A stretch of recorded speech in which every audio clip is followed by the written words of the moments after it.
Hi, everyone. This is Mike DeBoer with the Franchise Business Podcast, and I'm honored to be joined today by Steve Milosevski. Steve, I'll let you kind of introduce yourself here in a minute, but Steve's a franchise consultant who helps people kind of figure out what's next, often, leaving corporate and getting into business for themselves. So, Steve, if you don't mind just kind of sharing a little bit about your background and then what you do, kind of helping your clients through their learning process. Yeah, again, Steve Milosevski, thanks for having me on, Mike. Sure. Good to catch up with a Canadian. I'm originally from Canada. Yeah. I live in Nashville, Tennessee now. I've been here in the U.S. over almost 25 years now. So the years add up after time. I spent most of my professional career in healthcare. They call it corporate healthcare. Nashville's one of the main hubs of corporate healthcare in the U.S. And so I've been fortunate enough to work with a handful of different companies, big and small, to do that. In the last couple of years, I actually became an investment banker, but in the process of, trying to diversify what I was going to do personally, looking at businesses and franchises, I actually came in contact with a franchise coach or, consultant. And so when I was looking for a business, he was kind of steering me in the right direction, giving me kind of, the ins and outs, what to look for. And then I basically just asked him, I said, what is, I didn't even know a franchise consultant existed, so right. He laid it out for me. He was, I can't remember his name. It's been a few years now, but sure. He basically laid it out to me and said, I started doing this. He was over 20 years into it, and said, and I was like, man, that's a great, he was very helpful for me. And I was like, this is a great, so many people, you can find a real estate agent, 3 on a block.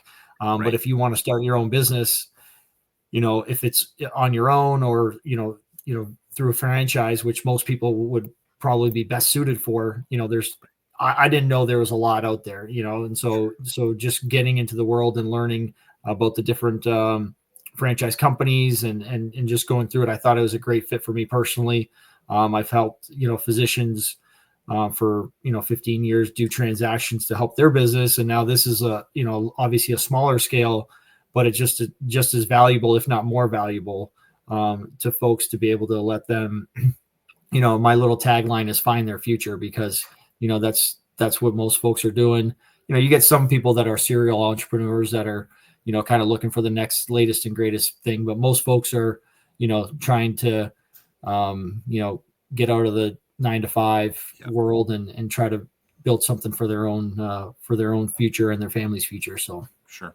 Yeah. Stephen, I mean, I think a lot of people, maybe it was sort of a pipe dream or something, subconsciously in the back of their head that they thought, I'd like to do something on my own at some point. But I mean, as everyone knows, I mean, corporate America has its security, and I think a lot of people get comfortable there. So what is your process like in terms of getting people to kind of start seriously thinking about, okay, I have these skills, I have these dreams, I have these needs and kind of, desires for what I want my life to look like, and then help them kind of evaluate those things and then actually seriously consider, yeah, I do want to get into business for myself.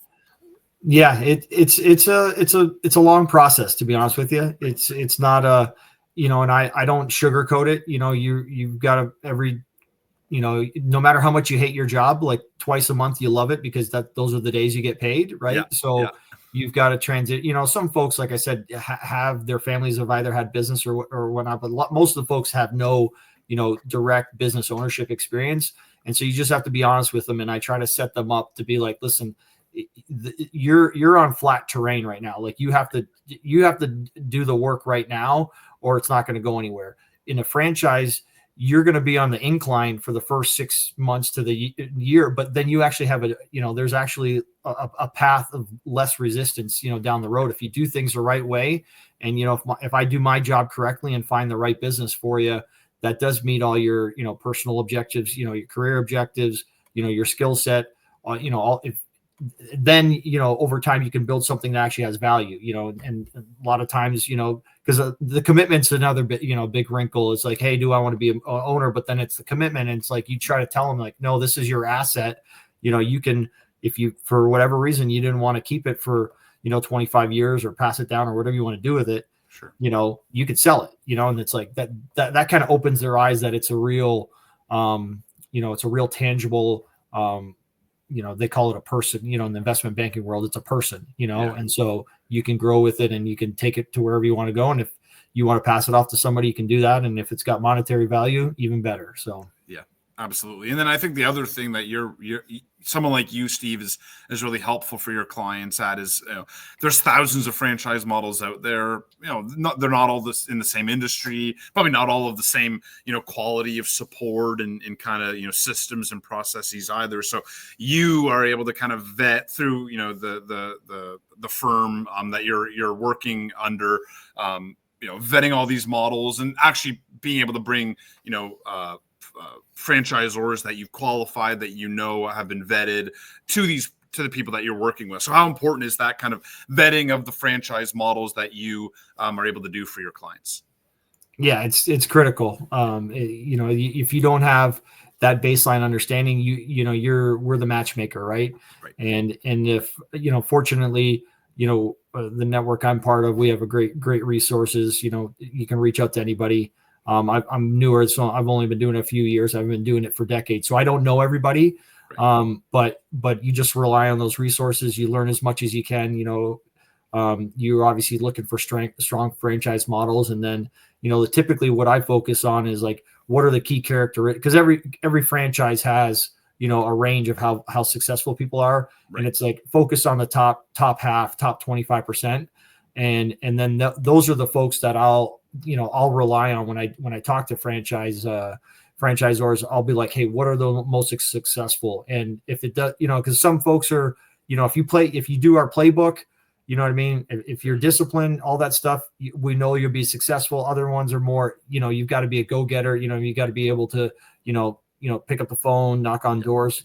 So when that's the relationship I like to have, and with the different franchisors is just understanding what makes the right franchisee successful. And so if it doesn't check off the boxes, and again, you're never going to have a perfect match. That's not realistic, but getting to that spot where they're comfortable that they can actually accomplish what somebody else has done, because the validation process, like is the most important. So they can see, because talking to me or you is not going to make anybody feel better. It's really getting them set up to the folks that are walking and talking every day in the business. The boots on the ground perspective is always going to be the most important. So Steve, I mean, I'm like you said, there's never, I don't think the perfect fit or the perfect process. I mean, everyone I'm sure that you've worked with has had their own unique challenges or barriers that either they or you or both of you have had to overcome to get them to a place where they found the business for them. Without naming names, of course, any kind of specific example of maybe a challenging circumstance you helped someone get through, whether that was their process or the financial situation, but you got them into a model and they've been successful in that model ever since? Yeah, I think it's really just it's the mental challenge of getting, because it's always great to look at FDDs and see, successful options, but to get to that mental, because it is a big decision, you're making a commitment. It's not, there's no like test drive. Hey, I'll try this out for 6 months. Right. So getting all those folks to a point where, what, you have to have confidence in yourself. You're doing this for the right reasons. You have all the support financially, you're going into the right culture with the right business, that they have the support. They're going to make you successful, or not, nobody can make you successful, but make sure if there's any, areas that you need support in, they've got your back. And those are the ones that are most rewarding, because everyone gets, has those nights where they wake up and are like, am I really doing it? You know what I mean? Like every 100 times out of 100 that happens for sure. And it's one of those where you just reassure them they're checking off the boxes and they're setting their future up for the way it is, where they want it to go. So right. Those are the most challenging. You get I'm dealing with real estate stuff where it's just like, somebody will spring something on a real estate deal and it's just like, all right, well, this is over. And so sometimes it pans out and you're like, thank it, it works out fine. That's totally out of your control, but right. But the ones where you're working with your clients to make them feel, again, it's just a straight line, check off the boxes.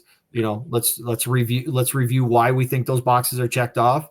And then if there's any clarifications, and most franchisors have a great transition plan for them, so they can get, from where they are today as an idea to into their business like very quickly. So it's not, you're sitting in the wind for nothing for months and months. So.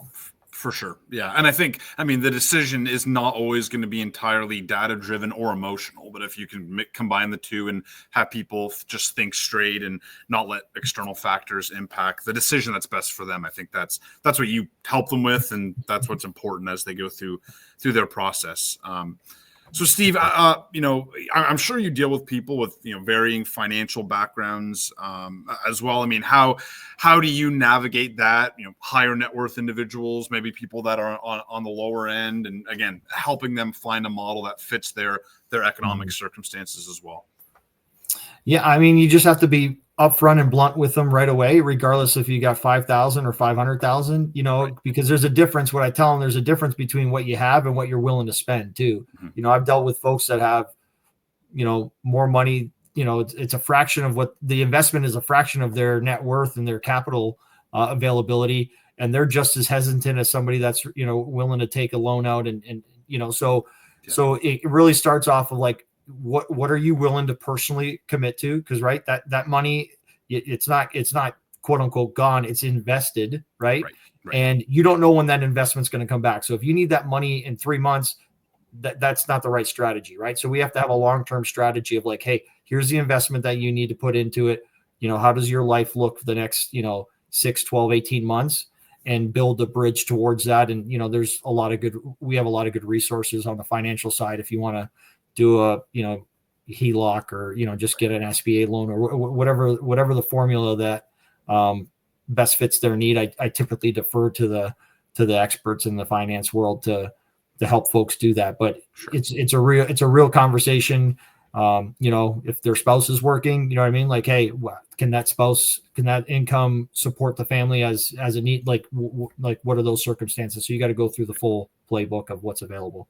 Yeah. 100%. Absolutely. And then I always like to hear, Steve, about, success stories. Is there anyone, again, not having to name names, of course, but any story that springs to mind of someone that you helped kind of navigate through their process and they found a business and they've been really, really successful in it since joining? Yeah, I get the real estate one was the most recent one where she had a plot of land. And she knew she wanted to put a business there. She was going to do something on her own. There's a lot of variables and just going through that process with her, and kind of the light kind of the dimmer switch went up, you know what I mean? Yeah. And it kind of checked, like she found something, it's not like Zillow where you can go online and find, every option in your area. You know what I mean? Like right. in our world, obviously there's a lot of online tools and resources, but there's not a comprehensive place to do it. So, having that insight and being able to say, well, why don't you look at handful of options and then narrowing it down. And like I said, checking off the boxes, that's a pretty rewarding process where, everybody's happy at the end of the day. And, now she's going to turn a piece of grass into a moneymaker. So she's excited for that. So yeah, that's a cool, I'm sure, feeling on your end as well, helping her get to that point. So now my last question, Steve, is, any common misconceptions that you run into from people either about entrepreneurship maybe in general, or maybe franchising more specifically, where they have preconceived notions that maybe aren't actually, correct, and they're not reality. And again, how do you get them? What are those misconceptions and how do you address those with your clients? Yeah. I mean, the biggest misconception is, in the franchise world, even in entrepreneurship, is you got to have a team, right? And a lot of folks will feel like, just on their initial reaction is like, oh, after I join or after I sign up with, XYZ brand, I'm kind of on my own. Mm-hmm. And you just have to reaffirm that the alignment is there, for the long, franchisors are setting this up for the long term to be successful. And hopefully you're going to, not only that, you're actually going to, hopefully grow and add whatever you're going to do, add territory, add locations, whatever your strategy is. Sure. They want you to be successful that way. And a lot of times they get hesitant on, well, yes, they'll help me, to get started, but then after that they disappear. And that's typically one of the things that it's because nobody really has anything proprietary, right? Like you're not selling some kind of rare earth mineral. Yeah. But it's all about that long-term strategy to make sure, again, everyone's always happy the first year, because they've, and then it's like, well, I've got this, quote unquote, the franchise tax that I got to pay, but it's like, you wouldn't have made half of what you're making now, and you're taking home 90+% of it, so, right. It's a good problem to work through because, you're successful, but that's one of the conversations I have pretty regularly is to get them through that point of, here's why you need the support. Most folks wouldn't even do it on their own if they didn't have that franchisor. Right. Absolutely. Yeah. And that's what makes the best franchisors the best, right? Because the robust support that they provide. So Steve, I'm done with my questions, but I like to kind of leave the floor open. If there's somebody watching this that's thinking about making the jump and they want someone to guide them through their discovery on different franchise models, what would you say to them? Kind of address any of their concerns or worries or what they're looking forward to as well. I mean, the way it's successful is you have to listen, right? And it's, it's trying to, I think the coaching world, the franchise coaching world, everyone's, jockeying for position and you're trying to put your best foot forward. It's, I'm here to listen, if I can't help you, I have, I don't do this full time, quote unquote full time, but when I have a client, I take care of them full time. So, so I'm fortunate that way where I can easily say like, listen, you're in a position where maybe you need a different job. You know what I mean? Like maybe it's more on the employment side. Not that I wouldn't, because you always no one's ever going to be like, hey, I just want to work somewhere for 30 years. Unless, maybe in most terms, you want to set yourself for the future. And that's being an owner, operator, some type of system where you're actually getting rewarded for the work that you're putting in, the vast majority of it. Right. And so that's what I try to do. If anyone's, ever thinking about it, is I'm here to listen, why, because I get a lot of folks that have been looking at stuff for years, to be honest with you, and they just can't pull the trigger. And it's like, okay, why, what's going on? What's holding you back? Yeah. And you just have to put them in position to, put that stuff, like you said, half of it is, there's the balance of the data and the science and then the actual emotion of it. Yeah. You've got to, fight through the emotion, because the emotion is going to pull you back, 9 times out of 10. You've got to go through the facts and just get comfortable and just have confidence that yourself and the company you're going to be partnering with will take you to where you want to go. So. Absolutely. And Steve, if someone does want to get in touch with you, where can they find you to get in contact? My website, it's www.bulldogconsultant.com. That's our website that we, our partner Sue, she's available, and that's probably the best way to just put in your contact information. I'd be happy to have a conversation. Awesome, Steve. Well, I really appreciate you joining me and having a conversation. Thanks for doing this. Appreciate it, Mike. Thank you. All right. Talk to you. Bye.